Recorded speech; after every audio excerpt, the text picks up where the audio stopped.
کرتی ہے۔ کیا صحابہ کرام اور اسلاف اسے شعوری طور پر اپناتے تھے؟ جی بالکل۔ تحریر تاریخ کے ان سنہرے اوراق کی طرف توجہ دلاتی ہے جب اس ضابطے پر اس کی اصل روح کے مطابق عمل کیا جاتا تھا۔ ماخذ یہ بتاتا ہے کہ صحابہ کرام ہر چھوٹے بڑے عمل میں سنت کو مکمل یکسوئی کے ساتھ فالو کرتے تھے۔ ہاں، کیونکہ وہ جانتے تھے کہ نجات اسی میں ہے۔ بالکل۔ ان کا یہ عمل محض کسی رسمی یا اندھی عقیدت کا نتیجہ نہیں تھا، بلکہ وہ اس حقیقت کو شعوری طور پر پا چکے تھے۔ اسی ضمن میں تحریر ایک نہایت گہرا تاریخی قول پیش کرتی ہے۔ مشہور تاریخی شخصیت امام مالک رحمہ اللہ کا یہ قول نقل کیا گیا ہے کہ اس امت کا آخری حصہ اسی چیز سے درست ہوگا جس سے پہلا حصہ درست ہوا تھا۔ سبحان اللہ، کتنی گہری بات ہے۔ ہاں، اس کا صاف مطلب یہ ہے کہ جو اصولی خاکہ صدیوں پہلے انسانیت کو ایک بے ہنگم معاشرے سے نکال کر ایک پرسکون معاشرت تک لے گیا تھا، وہی خاکہ آج کی اس تیز رفتار دنیا میں بھی انسان کا توازن برقرار رکھ سکتا ہے۔ بالکل، اصول کبھی پرانے نہیں ہوتے، صرف حالات کی شکل بدلتی ہے۔ اگر ہم اس بات کا ایک اور زاویے سے تجزیہ کریں نا، تو یہاں نفسیات کا ایک اور بہت بڑا اصول بھی کار فرما نظر آتا ہے۔ وہ کیسے؟ مطلب فرض کریں کہ ایک انسان یہ فیصلہ کرتا ہے کہ وہ کسی بھی پہلے سے طے شدہ اصول یا ضابطے کا پابند نہیں رہے گا، وہ اس نظام سے باہر نکل جاتا ہے، تو کیا وہ واقعی آزاد ہو جاتا ہے؟ یہ ایک بہت اہم سوال ہے۔ کیونکہ انسانی نفسیات کے مطابق انسان کی یہ فطرت ہی نہیں ہے کہ وہ مکمل طور پر کسی بھی چیز سے بے نیاز ہو کر ایک خلا میں زندگی گزار سکے۔ تو جب وہ اصولوں یعنی سنت کے دائرے سے نکلتا ہے تو پھر وہ کس چیز کا توق اپنے گلے میں ڈالتا ہے؟ یہ وہ مقام ہے جہاں تحریر کی گہرائی اپنے عروج پر پہنچتی ہے۔ دیکھیں، انسان کبھی بھی مطلق طور پر آزاد نہیں ہوتا۔ تحریر کے مطابق سائنس و نفسیات ہمیں بتاتی ہیں کہ انسانی نفسیات کی دو ہی بنیادی محرک قوتیں ہیں، یا تو انسان کسی اصول پر چلتا ہے اور یا پھر وہ اپنی خواہش پر چلتا ہے۔ یعنی سیلف کنٹرول یا پھر خواہشات کی پیروی۔ بالکل۔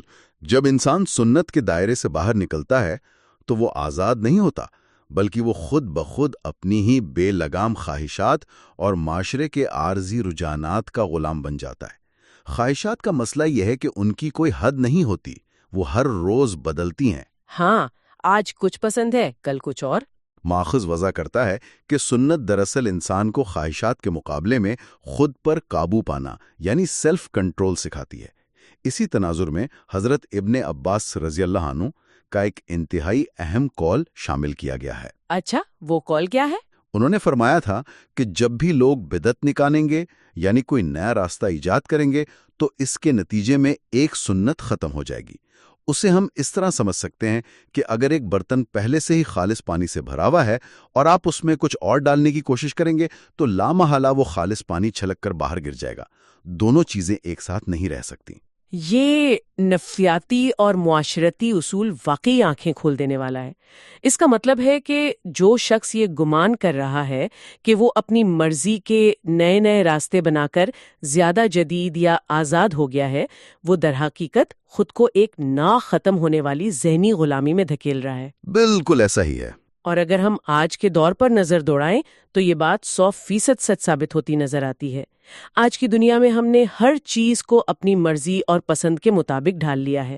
ہمارے کپڑے، ہماری خوراک، ہمارے فون کی ایپس، یہاں تک کہ خبریں بھی وہی ہوتی ہیں جو ہم سننا چاہتے ہیں، جسے ہم کسٹمائزیشن کا کلچر کہتے ہیں۔ ہاں بالکل، کسٹمائزیشن۔ اس کلچر نے انسانی ذہن پر کس حد تک قبضہ کر لیا ہے؟ تو کیا انسان نے اسی سوچ کے تحت دین اور زندگی کے ان بنیادی اصولوں کو بھی اپنی مرضی سے توڑنا مروڑنا شروع کر دیا ہے؟ اور اس کا موجودہ دور کے معاشرے پر کیا اثر پڑ رہا ہے؟ تحریر نے اس موجودہ دور کے بحران پر بہت بے باکی سے بات کی ہے۔ آج کا سب سے بڑا مسئلہ جس کی طرف ماخذ اشارہ کرتا ہے وہ یہی ہے کہ لوگوں نے دین کو اور زندگی گزارنے کے اصولوں کو اپنی مرضی سے چلانا شروع کر دیا ہے اور سنت کو پیچھے چھوڑ دیا ہے۔ جو بات پسند آئی رکھ لی، جو مشکل لگی چھوڑ دی۔ بالکل۔ اب اس چنیدہ طرز عمل کا نتیجہ کیا نکلتا ہے؟ یہاں تحریر ان براہ راست نتائج کی نشاندہی کرتی ہے جو آج کی جدید دنیا کی سب سے بڑی بیماریاں بن چکی ہیں، اور وہ 3 چیزیں ہیں۔ کون کون سی؟ شدید ذہنی الجھن، ہر وقت چھائی رہنے والی بے چینی یعنی اینگزائٹی، اور ایک گہرا روحانی کھوکھلاپن۔ جب انسان کے پاس کوئی ایک حتمی اصول نہیں رہتا تو اسے ہر روز یہ فیصلہ کرنا پڑتا ہے کہ آج کا سچ کیا ہے۔ اس مسلسل بے یقینی کا بوجھ انسان کو اندر سے کھوکھلا کر دیتا ہے۔ یہ بات نہایت قابل غور ہے۔ ہم عام طور پر اینگزائٹی یا اسپرچول ایمٹینس کو صرف کلینکل یا دنیاوی مسائل ای اینک سے دیکھتے ہیں۔ ہم سوچتے ہیں کہ شاید کام کا دباؤ زیادہ ہے، یہ معاشی حالات خراب ہیں۔ لیکن تحریر نے اس کا براہ راست تعلق سنت سے دوری سے جوڑ دیا ہے۔ ہاں، اور یہ محض ایک مذہبی نقصان نہیں بلکہ انسان کے ذہنی سکون کی تباہی کا سبب بھی ہے۔ جب خالق کا بنایا ہوا مینول استعمال نہیں ہوگا تو مشین یعنی انسانی دماغ تو خراب ہوگا ہی نا۔ ہر انسان ایک نئی دنیا بسانے کی کوشش کر رہا ہے اور اپنا سکون برباد کر رہا ہے۔ بالکل درست تجزیہ ہے آپ کا، اور اسی لیے تحریر محض مسائل کی نشاندہی نہیں کرتی بلکہ اس کا حتمی حل بھی پیش کرتی ہے۔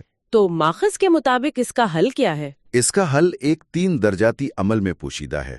پہلا قدم یہ ہے کہ اس نظام کو یعنی سنت کو پوری گہرائی سے سیکھا جائے۔ دوسرا یہ کہ اسے روزمرہ کی زندگی میں پوری ایمانداری سے اپنایا جائے، اور تیسرا یہ کہ جب انسان خود اس کے ثمرات دیکھ لے تو اسے دوسروں تک پھیلائے۔ زبردست، یعنی سیکھنا، اپنانا اور پھیلانا۔ جی، کیونکہ حقیقی کامیابی اتباع رسول صلی اللہ علیہ وسلم میں ہی ہے۔ اس کے علاوہ جتنے بھی راستے ہیں وہ وقتی تسکین تو دے سکتے ہیں لیکن دیر پا سکون نہیں۔ ایک انتہائی جامع اور گہری گفتگو۔ اگر ہم آج کے اس پورے تفصیلی جائزے کو سمیٹیں تو جو بات سب سے زیادہ ابھر کر سامنے آتی ہے وہ یہ ہے کہ سنت محض چند تاریخی رسومات کا مجموعہ نہیں ہے۔ بالکل نہیں، یہ ایک مکمل ضابطہ ہے۔ ہاں، بلکہ یہ ہدایت کا ایک ایسا مکمل اور سائنسی شاہکار ہے جو انسانی دماغ کی ساخت، اس کی نفسیات اور روحانی ضروریات کے عین مطابق ہے۔ یہ انسان کو روزانہ کی ڈیسیژن فٹیگ سے بچاتا ہے اور خواہشات کی غلامی سے نکال کر اصولوں کا پابند بناتا ہے۔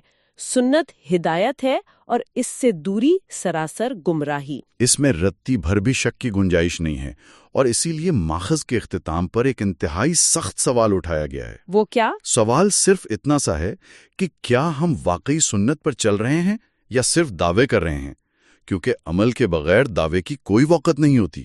یہ سوال ایک آئینہ ہے جس میں ہمیں خود کو دیکھنا ہے۔ واقعی یہ بہت سوچنے کی بات ہے، اور اس سے پہلے کہ ہم آج کی یہ فکری نشست ختم کریں، سننے والوں کو سوچنے کے لیے ایک آخری خیال دینا چاہوں گی۔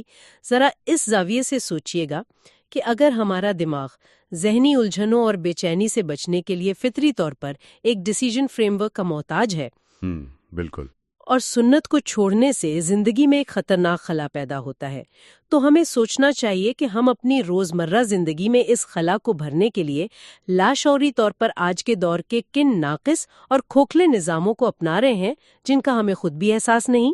بہت ہی زبردست سوال چھوڑا ہے آپ نے۔ کیا ہم نام نہاد سیلف ہیلپ کے رجحانات یا مادیت پرستی کو تو اپنا نجات دہندہ نہیں مان بیٹھے؟ بہرحال یہ تھا ہمارا آج کا تفصیلی جائزہ۔ اگلی بار کسی نئے اور فکر انگیز موضوع کے ساتھ پھر حاضر ہوں گے۔ تب تک کے لیے سوچتے رہیے۔